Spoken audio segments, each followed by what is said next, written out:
Entonces, hoy tenemos una serie de genitales de vaca y de toro, donde vamos a poder identificar entonces la continuación de esa parte urinaria y también la parte de los genitales. Entonces vamos a ver primero los genitales de la hembra, y más o menos aquí hay una representación de lo que hay que identificar en las piezas.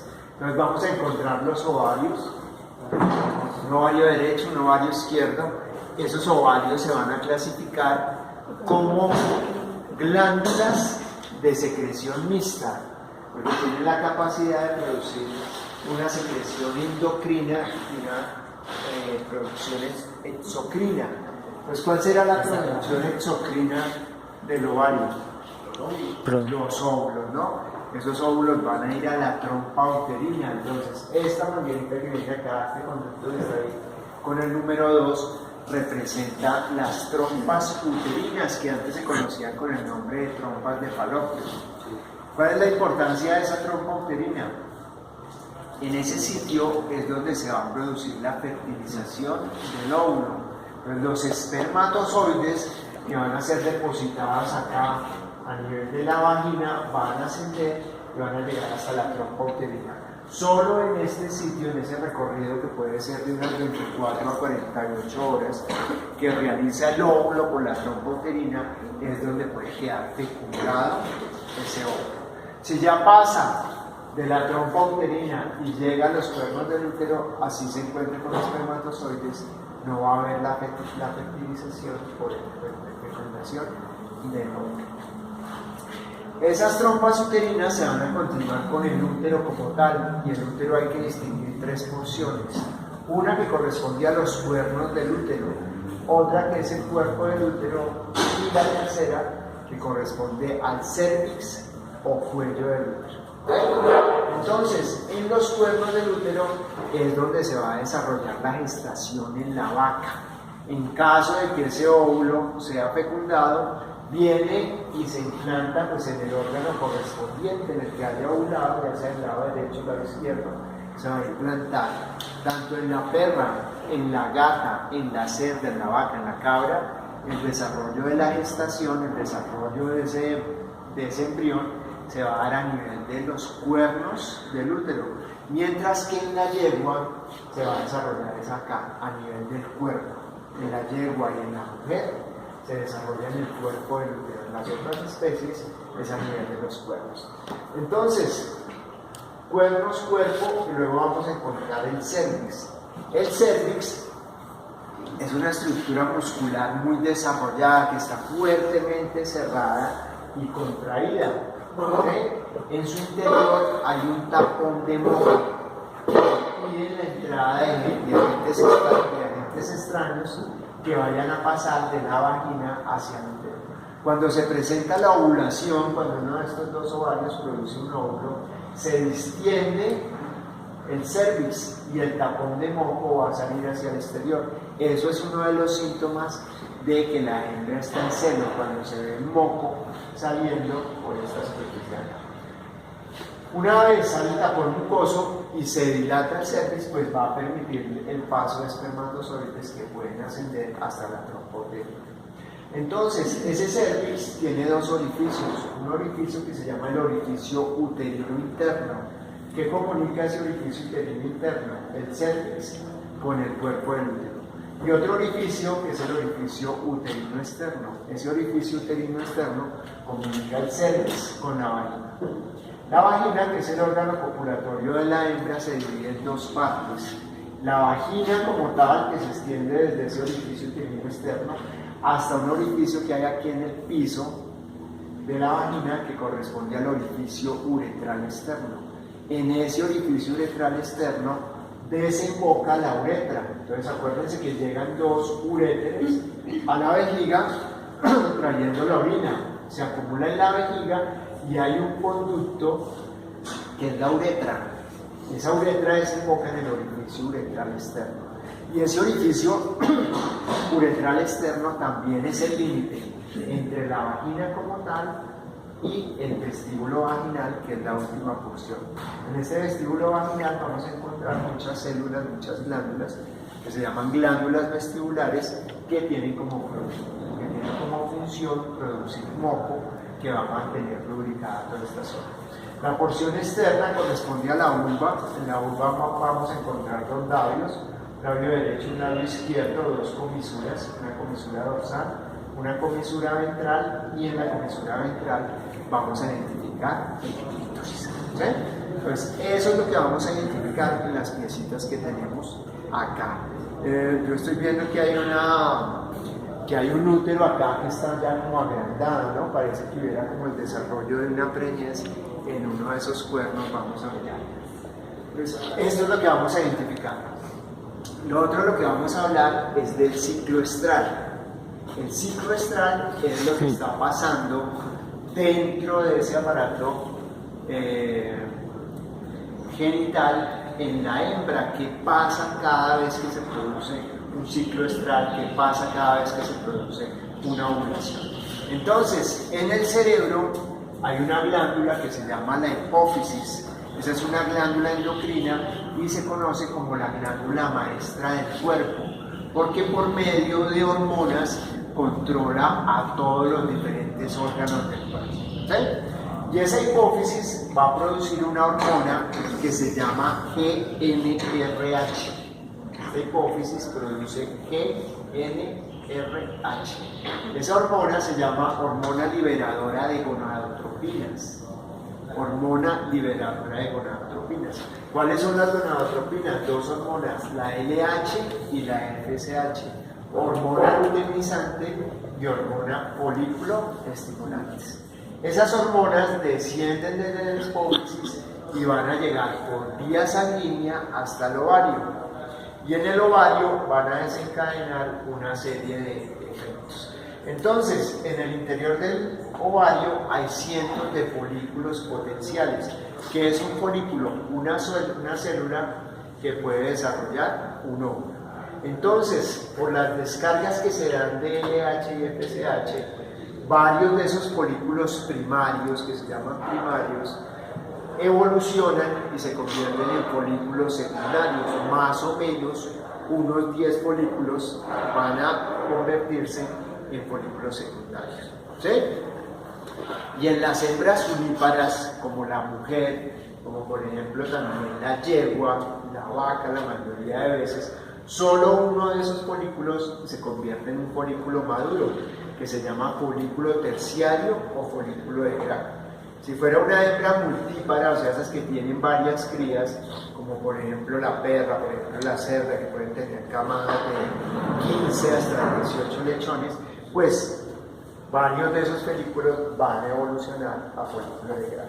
En la vaca, en la cabra, es muy corriente que haya gemelos, ¿no? Entonces evolucionan los folículos secundarios a folículos terciarios. Este folículo maduro, ¿qué pasa? Cuando ya está completamente maduro, esa fase se llama el estro, ¿sí? Y se presentan los síntomas externos de celo. ¿Cuáles son esos síntomas externos de celo? Sube la temperatura del animal 1 grado y el tapón mucoso que había en el interior del cervix se diluye y va a salir hacia el exterior, y también cambia el comportamiento de las hembras. En el caso de la vaca monta a las otras vacas. Ese es uno de los síntomas de celo. Entonces, ¿qué pasa con este folículo secundario en ese momento? Se rompe. ¿Qué hay en el interior del folículo terciario? Un óvulo maduro, ¿sí? Con un núcleo, con la información genética, y se va a romper, y por un lado va a quedar el folículo, o sea, la cavidad que contenía el óvulo, y por el otro lado sale el óvulo. ¿Dónde se queda el folículo? Dentro del ovario. ¿Qué pasa con el óvulo? ¿Para dónde sale? Para la trompa uterina. ¿Qué le puede pasar en la trompa uterina? Dos cosas: que se encuentre con un espermatozoide o que no encuentre nada. En el caso de que se encuentre con un espermatozoide, se puede fertilizar y convertirse en un embrión que va a ir sufriendo los diferentes procesos embrionarios, pasar de módula a gástrula, seguirse subdividiendo y ya la formación del embrión.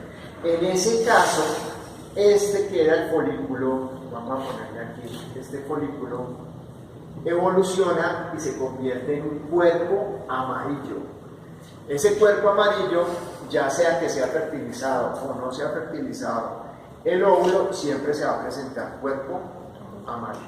Pero en el caso de que haya fertilización, este cuerpo amarillo evoluciona y se convierte en un cuerpo lúteo de preñez que va a permanecer durante los 278 días que dura la preñez en la vaca. ¿Sí? ¿Qué pasa con ese cuerpo lúteo? Ese cuerpo lúteo tiene la propiedad de producir una hormona importantísima que se llama la progesterona. Y la progesterona es la hormona que desencadena en la hembra todos los cambios para que se desarrolle la gestación. ¿Sí? Como hay progesterona, esta progesterona inhibe que el ciclo se siga repitiendo. El ciclo en la vaca, en la yegua, dura 21 días. Entonces, la progesterona inhibe el ciclo. ¿Qué es lo otro que pudo haber pasado? No encontró espermatozoides. En caso de que no haya espermatozoides, no puede haber fecundación del óvulo. En ese caso, el cuerpo amarillo se convierte en un cuerpo hemorrágico de color rojo, por eso se llama cuerpo hemorrágico, porque es de color rojo. Y el cuerpo hemorrágico involuciona, o sea, involuciona es que disminuye el tamaño y se convierte en un cuerpo blanco o cuerpo albicans, que a veces se ve como la puntita de un alfiler de color blanco sobre la superficie del ovario. Como no hay progesterona, entonces no hay nada que inhiba el ciclo y a los 21 días vuelve e inicia nuevamente el ciclo. Se produce otra vez en RH, las hormonas utilizando el folículo estimulante, y se repite el ciclo, que también es el mismo ciclo menstrual que conocemos en las mujeres. ¿Listo? Más o menos entendido esto. Esto se llama el ciclo estral. Entonces, la idea es que estén en capacidad de definir brevemente cómo se realiza ese ciclo estral. ¿Lo entendieron? ¿Quién no lo entendió? ¿Entonces sacan una hoja y lo escriben? No. A ver, Danilo, venga y lo explica. Bueno, ¿quién lo explica? ¿Quién se le venía a explicar? Danilo. Hágale. Sí, no hay problema, lo tengo todo. Pero venga, para esa hora. No sé si de pronto en embriología les han hablado de descenso testicular. ¿No? Bueno, ¿qué es el descenso testicular? En todos los machos de los mamíferos, cuando se empieza a desarrollar el feto, los testículos están a nivel de la espalda, ¿sí? Están en la pared dorsal y tienen que migrar de ahí hasta su posición final en el escroto, ¿sí? Entonces los testículos están pegados allá y rodeando esa cavidad abdominal tenemos una membrana serosa. ¿Cómo se llama esa membrana serosa que recubre la cavidad abdominal? El peritoneo. Entonces, el peritoneo, cuando está acá sobre la superficie de la espalda, se llama peritoneo parietal dorsal. Y cuando está sobre el vientre, se llama peritoneo parietal ventral. Es el mismo, ¿sí? Solo que aquí está en el abdomen, aquí está a nivel de la espalda. Entonces, hay un pliegue de tejido mesenquimático, o sea, un pliegue de tejido embrionario, que es esto que viene acá, que se llama el gobernáculo. Hay un gobernáculo por cada uno de los testículos, ¿sí? Es un pliegue de tejido embrionario. ¿Qué pasa con el testículo? ¿Qué produce el testículo? Testosterona. ¿Y qué más produce? Espermatozoides. Entonces, la hormona que produce es la testosterona. Esta testosterona va a la sangre y hace que el gobernáculo se empiece a cortar. En la medida que se va cortando, ¿qué pasa? Pues va arrastrando consigo al testículo. Entonces, ya el testículo viene acá vendría acá, pero ¿qué pasa con el peritoneo? El peritoneo se invagina, o sea, se rompe acá y comienza a rodear el testículo. ¿Sí? Lo mismo pasaría acá. Ese peritoneo parietal dorsal se va a convertir en una de las capas del testículo, se convierte en la túnica vaginal visceral del testículo. Túnica vaginal visceral del testículo. ¿Sí? Entonces sigue acortándose gracias a la progesterona y ya va rodeado acá de una capa que está íntimamente pegada a él, que es esa túnica vaginal visceral. ¿Sí? El testículo, más o menos, cuando se produce el nacimiento, ya está aquí en el piso de la pared abdominal. Está rodeado por la túnica vaginal visceral. ¿Qué pasa? Nuevamente llega acá y se encuentra con otro peritoneo, con el peritoneo parietal ventral. Este peritoneo vuelve y se invagina, o sea que el testículo va a tener dos capas. Una, que es la túnica vaginal parietal.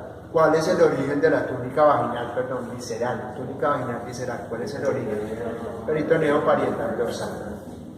Pero ya cuando llega acá hay un canal, en todos los machos hay un canal que comunica la cavidad abdominal con el escroto, se llama el canal inguinal. Ese canal que está ahí en el piso es el canal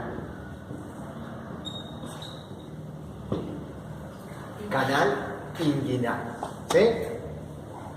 Entonces, esta abertura permite que el testículo pase a esta zona de acá. Este peritoneo vuelve y se invagina sobre el testículo. Entonces, voy a tener un testículo rodeado por dos capas. Una, la túnica vaginal visceral, y otra capa que se llama la túnica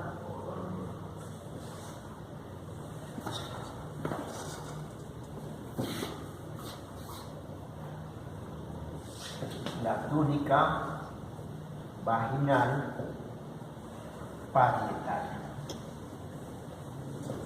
¿Cuál será el origen de la túnica vaginal parietal? El peritoneo parietal ventral. Entonces, cuando llega a este punto del testículo, ¿qué pasa con las vísceras del animal?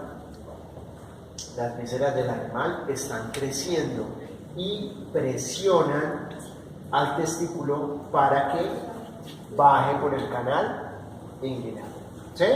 Y finalmente va a llegar a su posición final, que es a nivel del escroto.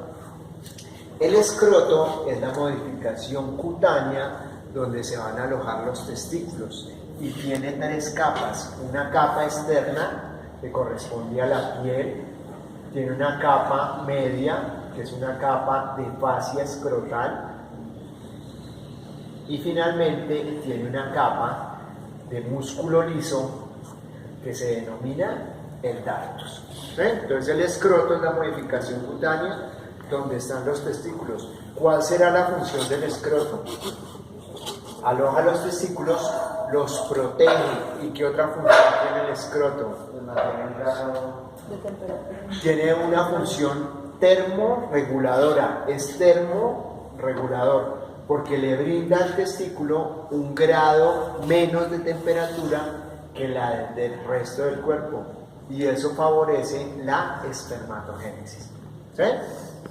Entonces los caballos, los toros, los animales reproductivos, cuando se llevan a tierra caliente durante el primer mes, pues la espermatogénesis no va a estar funcionando bien, ¿sí? Porque está alterado el calor corporal.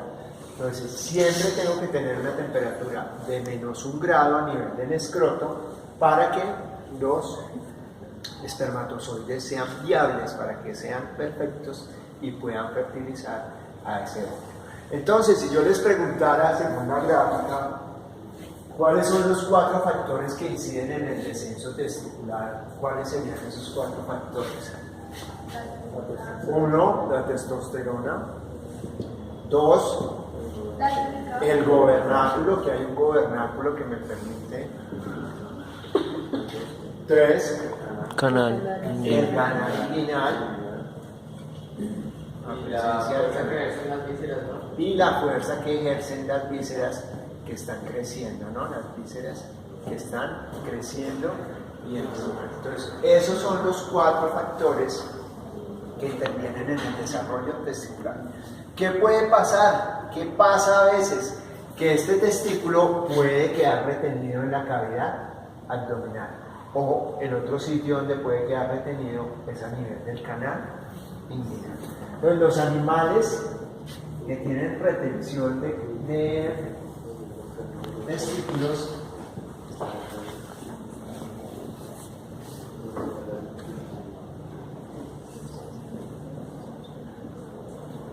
entonces los caballos que tienen retención de testículos, ya sea en la cavidad abdominal o ya sea en el canal inguinal, se conocen como criptórquidos. Cuando los 2 testículos quedan retenidos, se llama criptórquido. Cuando queda uno retenido, cavidad abdominal o canal inguinal, y desciende solo un testículo, se conoce como monórquido.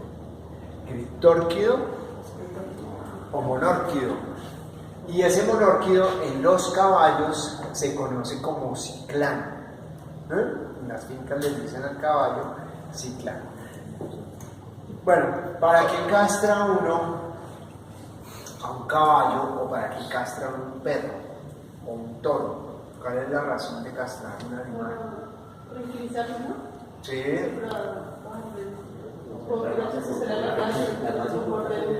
Listo. Eso es. Entonces, los animales se castran para cambiarles el comportamiento. Un perro castrado es un animal mucho más dócil, no es territorial, no anda orinando en todas las esquinas y no le busca peleas a los otros machos. Que puede haber excepciones, creo que tú tienes una excepción. ¿Sí? Pero es castrado. Ajá. Pero no es peleador, ¿sí? Bueno, lo que pasa en las fincas cuando hay un caballo, lo que pasa es que el caballo entero, el que tiene los testículos, cuando percibe una hembra en celo, el caballo acaba con todo, acaba con deshebreras, acaba con cercas. Lo mismo un perro ve una hembra en celo y hasta ahí tiene dueño, ¿no? ¿Qué pasa? Hay perros que los tienen en perreras, que los tienen con malla, y el perro hace un hueco, hace un túnel de 1 metro, sale con tal de llegar a donde perciba la hembra. Entonces, si por ejemplo en un ciclán o en un perro que solo le desciende un testículo, el que le desciende un testículo, ¿es fértil o no es fértil? Pues es fértil, es fértil. Entonces, ¿qué pasa? Que yo un caballo de esos lo puedo castrar, ¿sí? Le saco el testículo y pues él ya no preña, ya no va a fertilizar los óvulos, pero se queda con este testículo acá. Este testículo que produce testosterona. Y la testosterona es la que le da el comportamiento. Entonces, ese testículo tiene un conducto que se llama el conducto deferente. El conducto deferente asciende y va a llegar aquí hasta la raíz del pene, aquí a nivel del arco isquiático, y desemboca en la uretra del macho. Este conducto deferente es el que se liga cuando se hace la vasectomía. Entonces, vasectomía en perros y vasectomía en caballos casi no se hacen, se pueden hacer, pero ¿por qué no se hacen? Porque lo que yo necesito es cambiarle el comportamiento.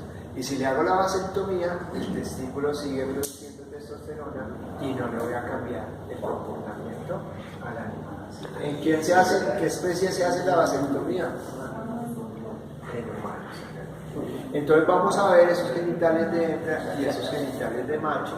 Y de ñapa, las 2 cositas que vimos. O sea, aparte de reconocer las estructuras, que es muy fácil al microscopio, las estructuras que uno vería son las que están aquí en el tablero.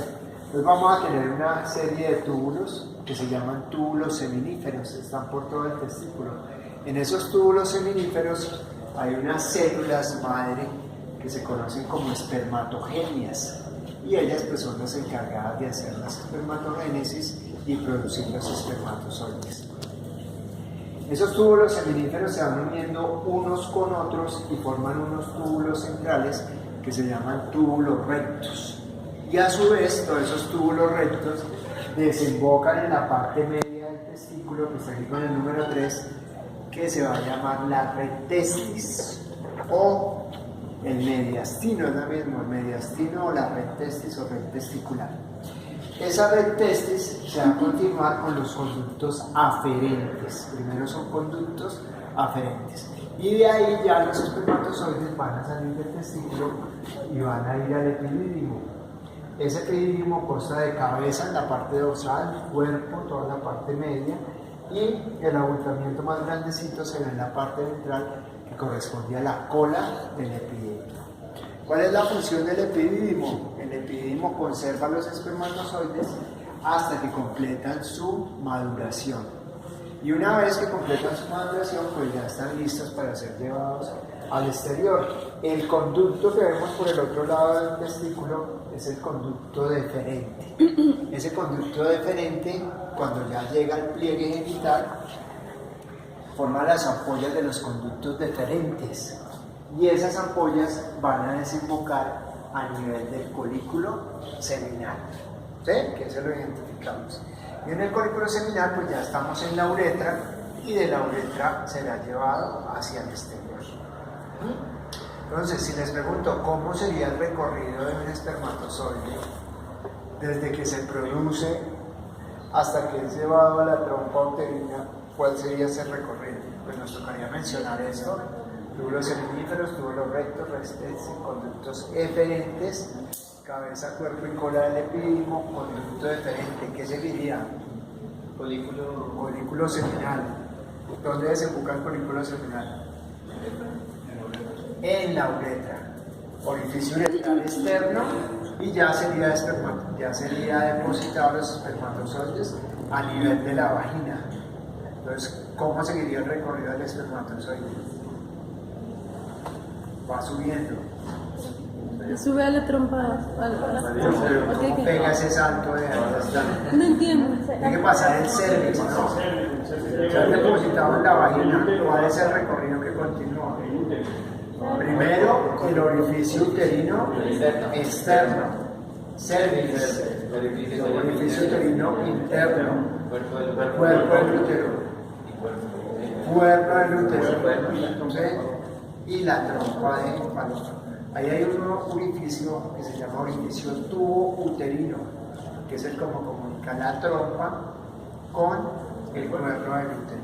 Orificio tubo uterino y trompa uterina o trompa de falopio. ¿Listo? Bueno, esos son los genitales. Ahí quedan los genitales de la vaca y del toro para cuando nos quieran venir, revisar e identificar las estructuras.